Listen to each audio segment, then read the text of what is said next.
Good morning, students. Today we see the classification of accounts in chapter number 2, meaning and fundamentals of double entry bookkeeping. Let me see the step by step the points covered in classification of accounts. Here we see the meaning of an account.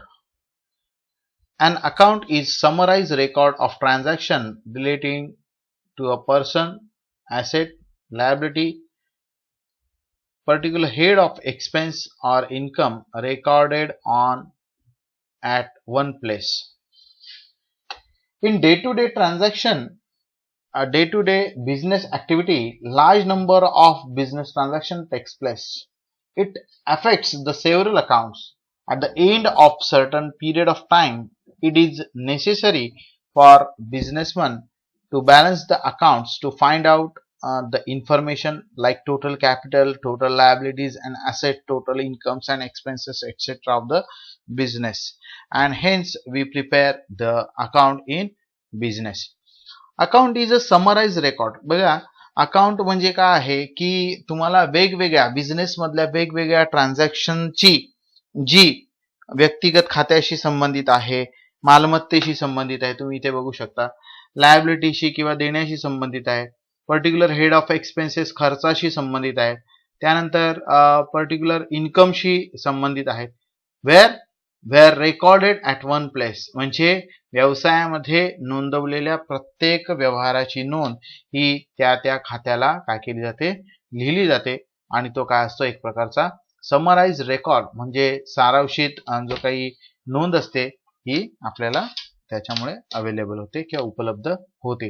त्याचा फायदा असा होतो की व्यवसायामध्ये मोठ्या प्रमाणामध्ये transaction होत असतात आणि हे ट्रान्झॅक्शन झाल्यानंतर व्यवसायाचं एकूण भांडवल किती आहे, व्यवसायातली देणी किती आहेत, व्यवसायाची मालमत्ता किती आहे, व्यवसायाचं उत्पन्न किती आहे, खर्च किती आहे, हे आपल्याला काय करू शकतं, समजू शकतं.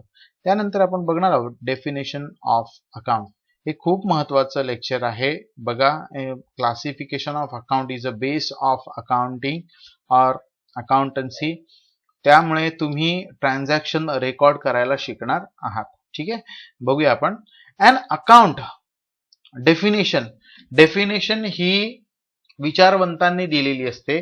काही विशिष्ट अभ्यासाअंती त्यांनी ही डेफिनेशन दिलेली असते आणि म्हणून आपण ती बघणार आहोत. An account इज समराइज, ह्याच्यामध्ये आपले काही शब्द घालायचे नाहीयेत. ठीक आहे, as it is definition he as it is असते आणि मिनिंग तुम्ही तुमच्या शब्दात लिहू शकता. ठीक आहे, बघूया आपण डेफिनेशन ऑफ अकाउंट.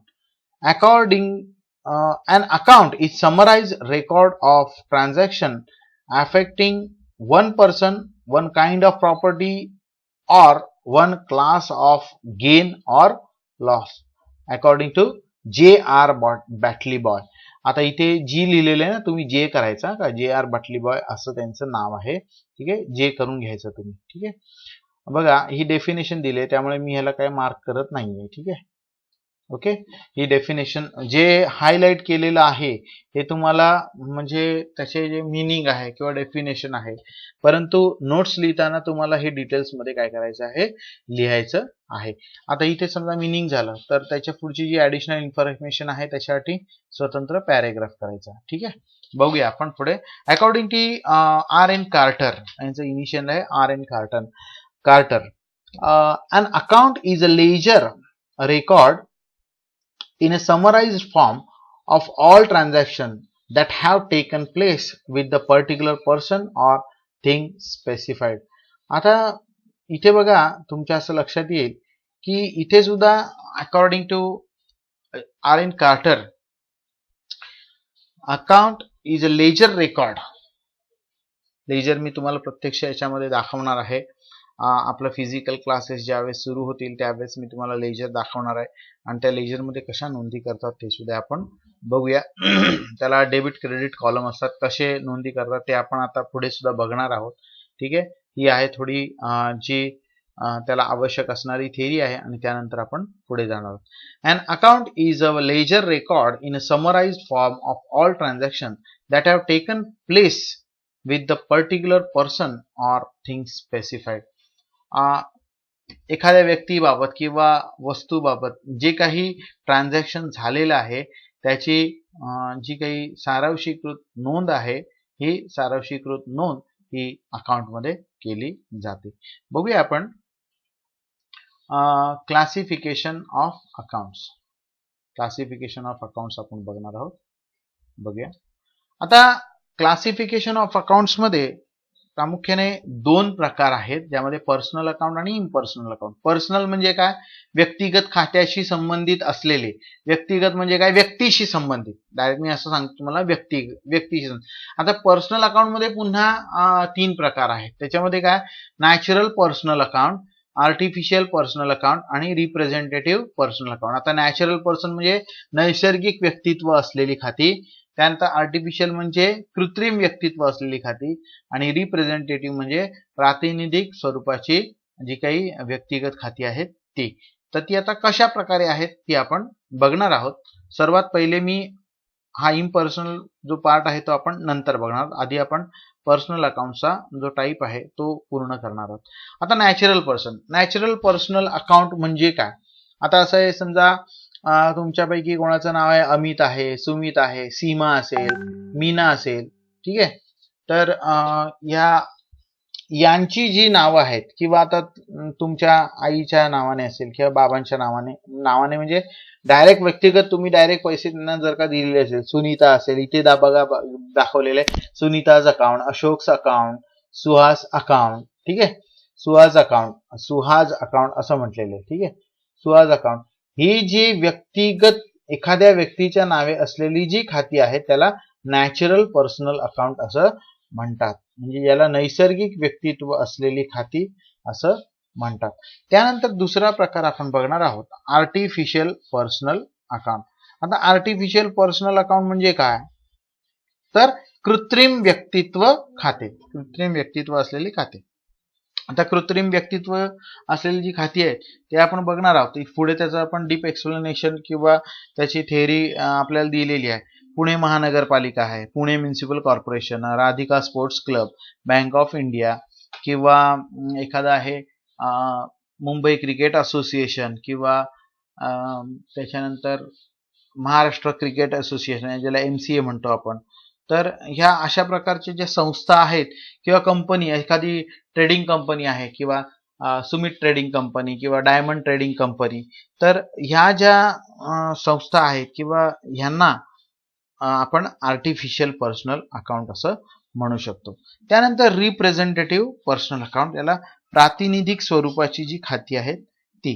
आता प्रातिनिधिक स्वरूपाची खाती कोणती, तर आउटस्टँडिंग एक्सपेन्सेस म्हणजे देणे खातं असेल, देणे म्हणजे लायबिलिटी आहे, एखाद्याचं देणं आहे, आउटस्टँडिंग एक्सपेन्सेस देणं राहिलेलं असेल तर ते पर्सनल खात्यामध्ये येतं. प्रीपेड एक्सपेन्सेस, एखाद्याला आगाऊ रक्कम दिलेली असेल, प्रीपेड म्हणजे काय, आगाऊ खर्च, आणि आउटस्टँडिंग म्हणजे काय, देणे खर्च, ठीक आहे, देणे खर्च. आणि प्रीपेड एक्सपेन्सेस म्हणजे ऍडव्हान्स एक्सपेन्सेस म्हणजेच आगाऊ खर्च म्हणतात.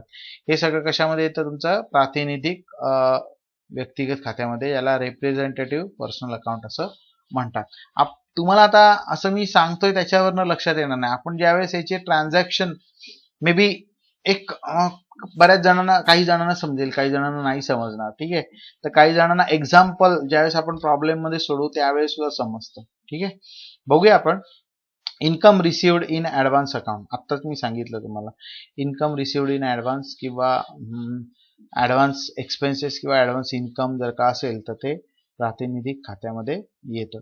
त्यानंतर अक्रूड इन्कम, याला आउटस्टँडिंग इन्कम जे आपलं येणे उत्पन्न आहे, येणे उत्पन्न, जसं इथे काय म्हटलेलं आहे, देणे खर्च ना, तसं इथे येणे उत्पन्न जर का असेल तरी सुद्धा ते काय रिप्रेझेंटेटिव्ह पर्सनल अकाउंट मध्ये जातं.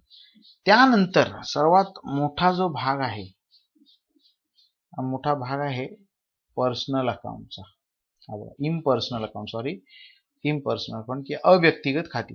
आता अव्यक्तिगत खात्यामध्ये काय येतं,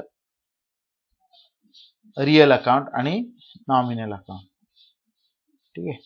आता या रिअल अकाउंट मध्ये फर्दर दोन टाईप होतात, ज्याच्यामध्ये टँजिबल म्हणजे दृश्य स्वरूपाची, टँजिबल म्हणजे दृश्य स्वरूपाची.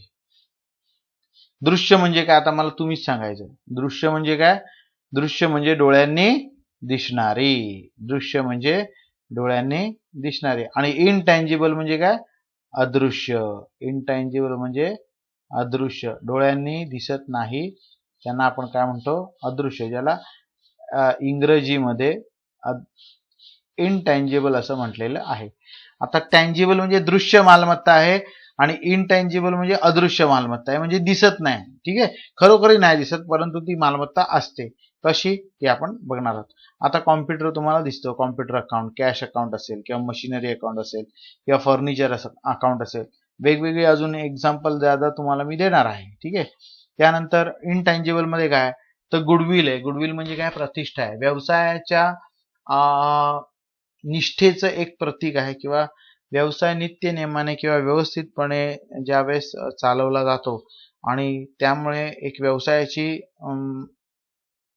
या सराउंडिंग्स मध्ये किंवा सोसायटीमध्ये जी एक इमेज क्रिएट होते किंवा एक प्रतिष्ठा निर्माण होते, त्याला गुडविल असं म्हटलेलं आहे. गुडविलच्या कन्सेप्ट बेसिक अकाउंटिंग टर्म्स मध्ये आपण बघितलेलं आहे. पेटंट्स, पेटंट्स म्हणजे एक प्रकारचं तुम्हाला इथे पेटंट्स आहेत किंवा कॉपीराइट्स आहेत, त्याला हक्क असं म्हणतात, त्याला हक्क खाते असं म्हणतात. आणि पेटंट्स म्हणजे तुमचं जे काही व्यापारी जर का तुम्ही तुमचे डिझाईन्स वगैरे असतील आणि ते तुम्ही जर का वापरायला दिलेले असतील, तर त्याची लॉयल्टी जी आहे ती तुम्हाला दिली जाते. आणि ते पेटंट्स त्याला सुद्धा अदृश्य मालमत्ता असं म्हटलं जातं. कसं ते आपण बघणार आहोत. बघा, पेटंटचा तुम्हाला एक्झॅक्ट मिनिंग मी सांगणार आहे. A document granting an inventor sole right to an invention. एखाद्या व्यक्तीने ज्याचं असं संशोधन केलेलं ज्याचा फायदा इतर व्यक्तींना होणार आहे, परंतु ते संशोधन जर का त्या व्यक्तीच्या नावे नोंदवलेलं असेल किंवा नोंदणीकृत केलेलं असेल, तर त्याला तो पेटंट राईट मिळतो.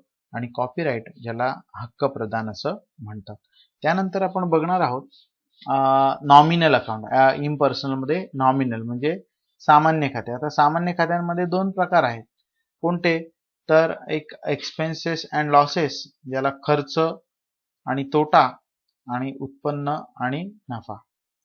इथे काय इथे म्हणतो बघा, इथे सगळं तुम्हाला दिसणार नाही, परंतु तरी सुद्धा मी तुमच्या माहितीसाठी इथे खर्च आणि तोटा, लॉस म्हणजे काय?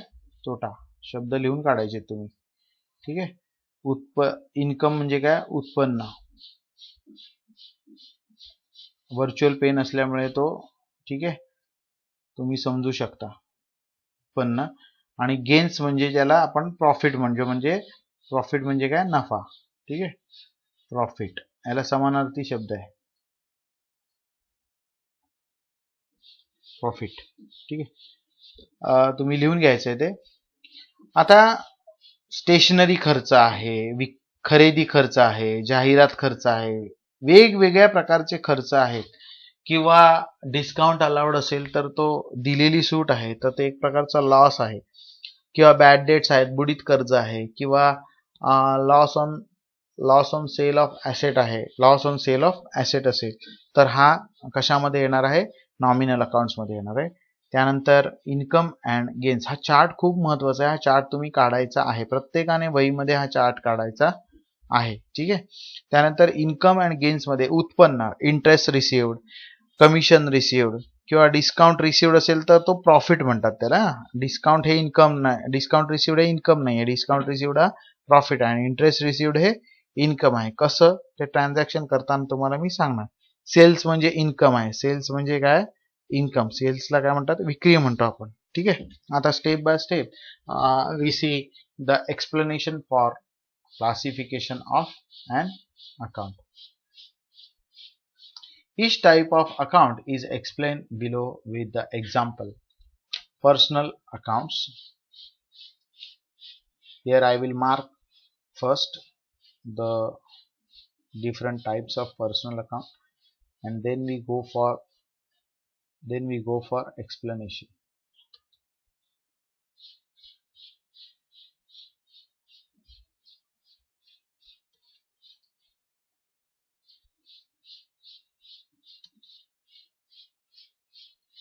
Personal account. This account represents a person and group of person with whom business deals. These accounts are classified into following three categories. हे व्यक्तिगत किंवा व्यक्तींशी किंवा व्यक्तींच्या समूहाशी संबंधित असलेलं खातं आहे, जे व्यक्तीशी किंवा व्यक्तीच्या समूहाशी जो झालेला व्यवहार आहे ते नोंदवतो.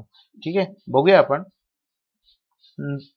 Natural persons account, natural persons account म्हणा किंवा पर्सनल अकाउंट म्हणा. ठीक आहे. Accounts relating to individual human being. बघा, व्यक्तिगत एखाद्या व्यक्तीशी संबंधित असलेलं जे खातं आहे त्याला नॅचरल पर्सन अकाउंट असं म्हटलेलं आहे, ज्याच्यामध्ये राजेश अकाउंट आहे, सुमित अकाउंट, सुषमा अकाउंट, मग असे आपण बघितलं सुनीताज अकाउंट किंवा मनीषाज अकाउंट किंवा सीमाज अकाउंट, अशा प्रकारची जी खाती आहेत त्याला नॅचरल पर्सनल अकाउंट असं म्हटलं जातं. आधी अकाउंट आपल्याला ओळखता आलं पाहिजे, which type of account is this, आणि त्यानंतर त्याला आपल्याला रूल अप्लाय करायचा आहे. कसा, तो आपण या पुढच्या टॉपिकमध्ये बघणार, पुढच्या लेक्चरमध्ये बघणार आहोत. ठीक आहे. त्यानंतर दुसरं आहे artificial personal account. Artificial persons account means includes accounts of organisation, association which are created by law. कशाशी संबंधित आहेत? संस्थांशी संबंधित आहेत. कशाशी? संस्थांशी संबंधित खाती जी आहेत, संस्था किंवा कंपनी, संस्था किंवा कंपनी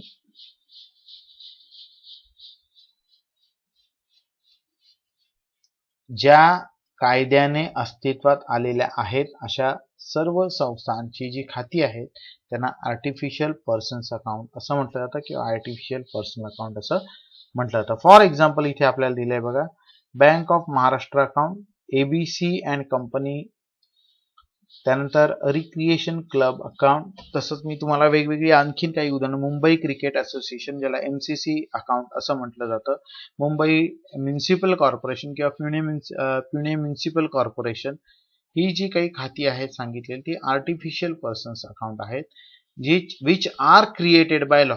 कशा, त्यांचं अस्तित्व कसं आहे? कायद्यानुसार आहे. त्यानंतर पुढचं आपण बघणार आहोत प्रकार रिप्रेझेंटेटिव्ह पर्सनल अकाउंट. याला प्रातिनिधिक स्वरूपाची खाती असं म्हटलं जातं.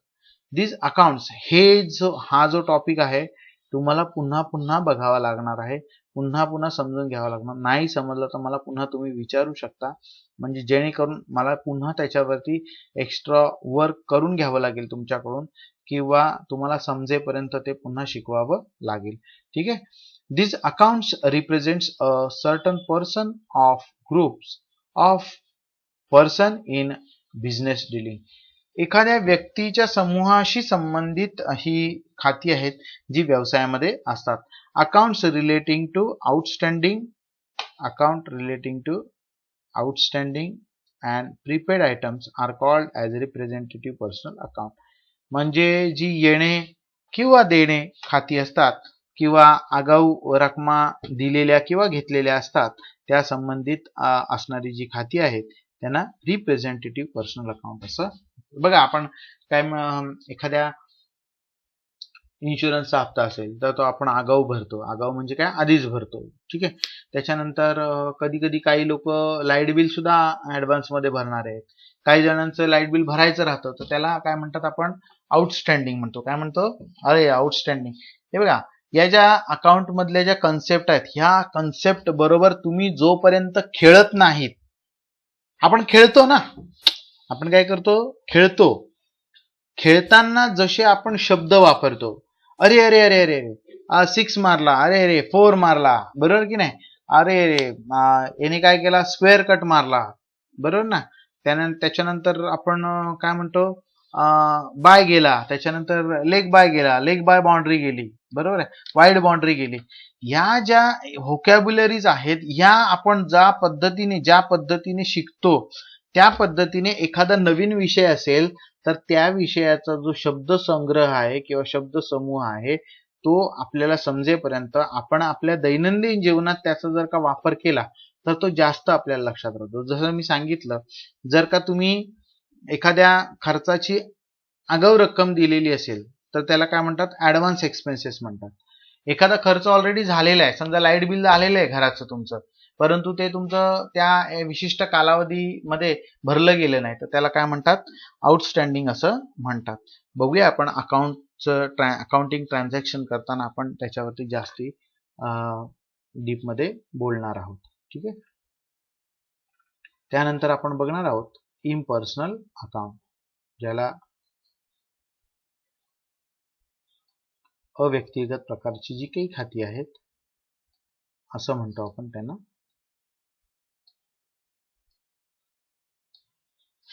बघूया. सर्वात पहिले अव्यक्तिगत खात्यामध्ये सर्वात पहिले आहे रिअल अकाउंट. आता इथे तसं बघायला गेलं तर 3 अकाउंट आहेत. कोणते? पर्सनल अकाउंट, रिअल अकाउंट आणि नॉमिनल अकाउंट. पण त्या 3चे प्रकार पर्सनल आणि इम्पर्सनल, पर्सनलचा एक आणि इम्पर्सनलचे 2, रिअल आणि नॉमिनल असे प्रकार तुम्ही 3 लक्षात ठेवले तरी चालणार आहे. ठीक आहे. त्यामुळे मेन असे प्रकार, मुख्य प्रकार किती आहेत? 3च आहेत, पर्सनल अकाउंट, रिअल अकाउंट आणि नॉमिनल अकाउंट. ठीक आहे. त्यापैकी आपण रिअल अकाउंट बघतोय. This account represents assets and properties owned by the business. Owned म्हणजे काय? ज्या व्यवसायाच्या मालकीच्या मालमत्ता आहेत किंवा स्थावर मालमत्ता आहेत, त्या स्थावर मालमत्ता दर्शवणारी जी खाती आहेत त्याला रिअल अकाउंट असं म्हटलेलं आहे. The following are the types of real account. There are 2 types of real account, that is tangible real account and intangible. आता मगाशी मी सांगितलं तुम्हाला tangible म्हणजे काय? दृश्य. tangible म्हणजे काय? दृश्य खाती. ठीक आहे. दृश्य स्वरूपाची खाती. आणि intangible म्हणजे काय? वाईस वर्सा, अदृश्य. आता तिथे इनविजिबल असा जो शब्द आहे, पण कसं असतं की प्रत्येक विषयामध्ये कोणता शब्द कशा पद्धतीने वापरायचा त्याचा एक इथिक्स आहे आणि म्हणून तिथे इनटँजिबल हा शब्द काय केलेला आहे? वापरलेला आहे. तर टँजिबल म्हणजे दृश्य आणि इनटँजिबल म्हणजे अदृश्य. दृश्य मालमत्ता आणि अदृश्य मालमत्ते कशामध्ये? ते रिअल अकाउंट मध्ये येते. आता सर्वात पहिले आपण दृश्य मालमत्ता बघूया, जी तुमच्या डोळ्यांनी दिसते ती. लक्षात आलं? बघा, tangible real account means the asset and properties which can be seen, touched and felt. तुम्ही त्याचा काय करू शकता? तुम्ही डोळ्यांनी बघू शकता, त्याला वस्तूला किंवा त्या प्रॉपर्टीला किंवा त्या मालमत्तेला हात लावू शकता आणि तुम्ही त्याचं जे काही स्पर्श केला असता तुम्ही त्याचा फील घेऊ शकता. अशा पद्धतीची जी मालमत्ता आहे, म्हणजे तुम्हाला हात लावल्यानंतर कळणार आहे बाबा हे फर्निचर आहे किंवा ही मशीन आहे किंवा हे कॉम्प्युटर आहे, लॅपटॉप आहे किंवा मोबाईल आहे. ठीक आहे. अशा प्रकारची जी मालमत्ता आहे त्याला टँजिबल रिअल अकाउंट असं म्हटलेलं आहे. For example, machinery account, motor car account and stock of goods account etcetera. ठीक आहे. त्यानंतर बघूया अदृश्य मालमत्ता. आता तुम्ही आजपर्यंत मालमत्ता बघितली असेल दृश्य प्रकारची, परंतु अदृश्य मालमत्ता कोणी बघितली नसेल तर ती आपण आज बघणार आहोत. अदृश्य मालमत्ता म्हणजे intangible real accounts means asset which cannot be seen, touched or felt but they can be measured in terms of money. अशी व्यवसायातली अशी मालमत्ता ज्याला तुम्ही बघू शकत नाही, ज्याला तुम्ही टच करू शकत नाही, स्पर्श करू शकत नाही किंवा जी तुम्ही फील करू शकत नाही, अशा प्रकारची मालमत्ता जी फक्त पैशामध्ये मोजली जाते. For example, goodwill. गुडविल म्हणजे प्रतिष्ठा आणि गुडविल हे एका वर्षात नाही मिळत. वर्षानुवर्षे व्यवसाय केल्यानंतर जे व्यवसायाच्या नफ्यावरती ते गुडविल किंवा हे कॅल्क्युलेट केलं जातं आणि ते जर का वाढत असेल तर ती चांगली गोष्ट आहे आणि वाढत नसेल तर ती धोक्याची गोष्ट आहे. कसं ते आपण पुढे बघूया. त्यानंतर पेटंट्स. पेटंट्स म्हणजे सांगितलं एखाद्या संशोधनावरचे हक्क.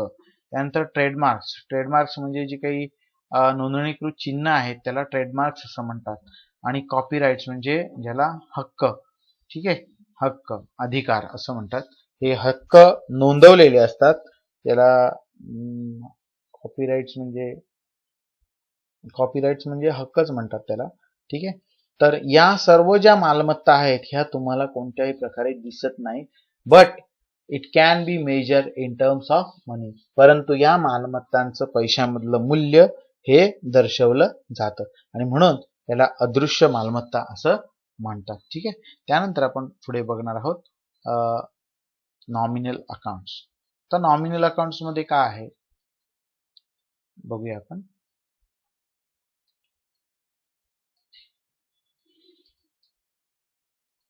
Debit, credit. काय डेबिट आणि काय क्रेडिट ते आपण बघणार आहोत. इथे तुम्हाला दिलेलं आहे पण तरी सुद्धा मी एकदा पुन्हा तुम्हाला दाखवणार आहे, ठीक आहे. Nominal accounts, the accounts of expenses, losses, income and gains. Gains म्हणजे इथे मी तुम्हाला देतो, गेन्स म्हणजे काय, गेन्स म्हणजे प्रॉफिट. तुम्ही असं दुसरा शब्द सुद्धा टाकू शकता, समानार्थी शब्द आहे. गेन्सला प्रॉफिट हा समानार्थी शब्द आहे. The expenses, losses, income and gains are called as nominal account. For example, wages account, stationery account, salary account, depreciation account, commission received account, discount received account, etc. And thereafter we see all these personal account, real account and nominal account are debited and credited in double entry accounting system. The left hand side of an account is called as a debit side. Here you carefully see because there is a important objectives are there. Left hand side of an account is called as debit side and right hand side of an account is called credit side.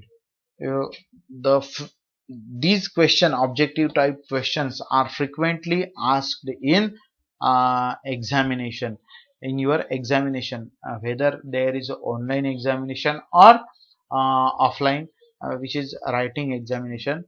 Such type of questions are asked again and again. In next lecture we see the golden rules of debit and credit, that is traditional approach.